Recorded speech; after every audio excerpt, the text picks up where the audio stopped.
Hello everyone, my name is James, and in this video I will show you how to use our Gank Sheet Builder option 1. Once you have chosen a size for your Gank Sheet and click the Create Design button, you will be in this interface here.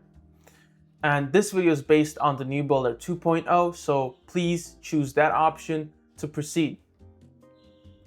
You can drag, drop, and choose files from your computer, as well as having the option to connect your Canva account and use your previously uploaded designs if you have done so. For this example, I will just choose a file from my computer.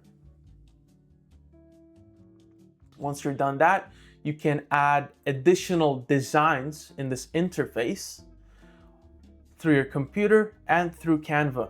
And if you've uploaded any images with backgrounds, a warning will appear saying background detected, in which you can click on and get rid of your background if you'd like to do so.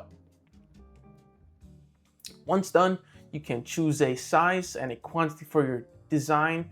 And if you want the same design in a different size, you can do so by clicking the Add Another Size button.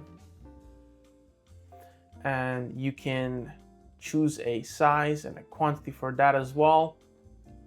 Afterwards, you can click Review Order button, and you will see that your Gank sheet is laid out for you. And if you're satisfied with it, you can click I confirm this layout is final and confirm your sheet. But if you want to edit the sheet manually, you can also do so by clicking the Edit the Sheet Manually button,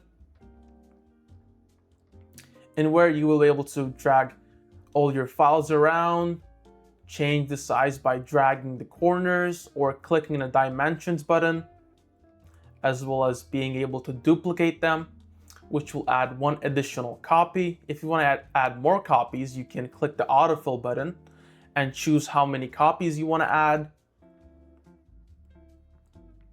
And it will do so in an instance. You can also change the preview background, which will not affect the backgrounds of your transfers, as well as having the option to change the size of the sheet. And once you're done, you can click the Go to Preview button, confirm that the layout is final, enter your email address, and once you click the Confirm My Sheets button, you're all set.